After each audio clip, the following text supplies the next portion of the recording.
majority of this campaign. And everybody, as you say, everybody thinks this is the worst campaign in the history of politics. But they blame you as well as they do Bush. Why? Well, part of the problem is that when you have a negative campaign of this kind... Accused of running from that, like a scared rabbit, or running from that label. Is that what you're doing? Jim, I'm not a label. I'm a guy that's been in public service for 25 years. I'm a liberal in the tradition of Franklin Roosevelt and Harry Truman and John Kennedy. But I'm fiscally a lot more conservative than George Bush.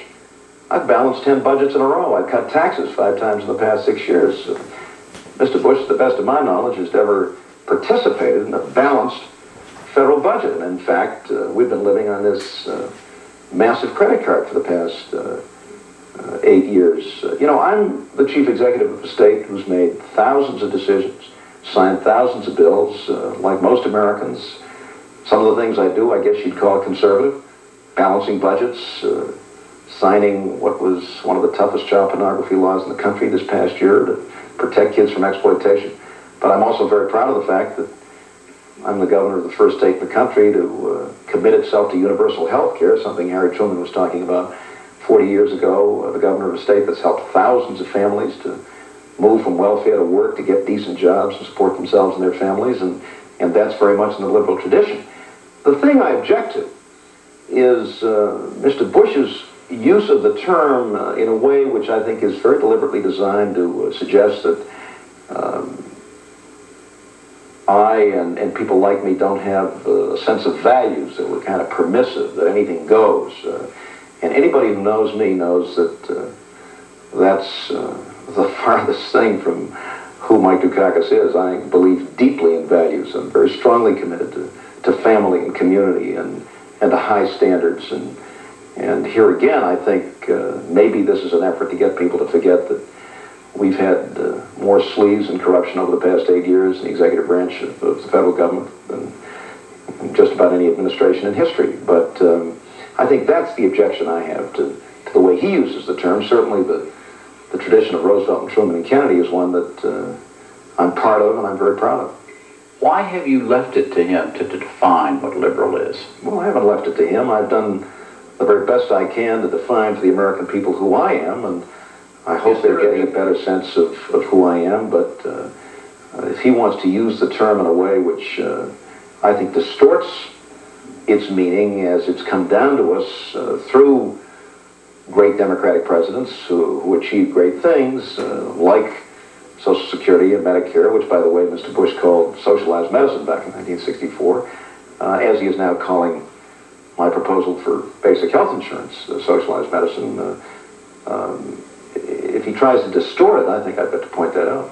What is a Dukakis liberal? I mean, what is the simple definition? If somebody in this country wanted to become, like now, this second, a Dukakis liberal, what would they have to believe in? Somebody who believes in expanding the circle of opportunity to include every citizen in this country, with a good job at a decent wage, with good schools for our children, and decent and affordable housing and health care, and a clean and safe environment, and a nation which provides strong international leadership that's true to our values, but somebody who also understands you got to pay your bills. You got to balance budgets. You got to make tough choices. You can't sit there and say, well, I'm going to build every weapon system there is, when, in point of fact, we know that defense budget in real terms is not going to grow, and these are decisions that I'm prepared to make. I don't think Mr. Bush is prepared to make them, but that's my definition. I was in Independence, Missouri a few days ago, and it was a wonderful experience there doing a town meeting in Harry Truman's hometown. That's the kind of liberal Harry Truman was. He was deeply committed to human values and to doing things, to expanding opportunity and improving the quality of life for people. But Harry Truman balanced a lot of his budgets, and he understood that you can't build a strong future for this country on a credit card. But in all candor, would you not agree that your definition that if written out on a piece of paper, George Bush could probably agree with that? No, he couldn't agree with that. Where would be the difference? Because he doesn't believe in the importance of expanding opportunity. We've got 37 million Americans, Jim, who don't have a dime of health insurance in this country. These aren't people on welfare. These are mostly members of working families. Now, I've proposed a plan to deal with that. Incidentally, it is not too unlike a plan that Richard Nixon proposed, of all people, in the early 70s. He's called it socialized medicine. He says, no, we can't do that. And when asked, he really doesn't have an answer to what we're going to do about millions and millions of our fellow citizens. You remember in the debate that you moderated, we talked about homelessness. And he talked about the McKinney bill and interest rates. We've got to get back in the business of building and rehabilitating housing for families of low and moderate income. Not the old projects, not high-rise projects jamming thousands of poor families into places that won't work, but I mean in a way that involves the private sector, that involves nonprofit organizations.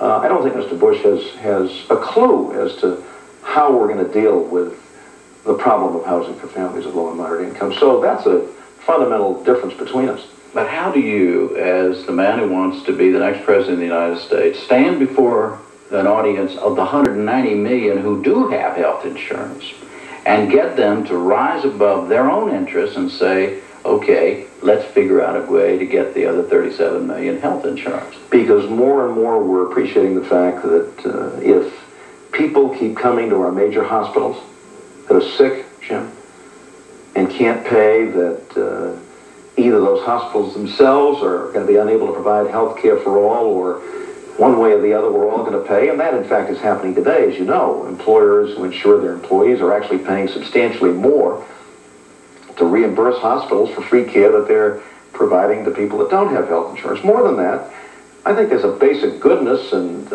decency about the American people that recognizes that for millions and millions of our fellow citizens, and by the way, it's 8 million more today than it was 8 years ago, this is an intolerable situation. I think the American people are ashamed and embarrassed that 3 million of our fellow citizens are homeless in streets and indoors. I don't think. I know that. This is the most affluent nation in the world, and I think most Americans want a president who's going to provide leadership to deal with the problem of homelessness. I think most Americans are very unhappy about the fact that 25% of our children are dropping out of high school. I understand not only what a waste that is for those youngsters, but how are we going to build a strong and competitive America when a quarter of our kids aren't even finishing high school? Those are things that concern American citizens, and I think are going to play an important part in this campaign. In your... When you're in love, you can't fall asleep, because reality is better than your dreams.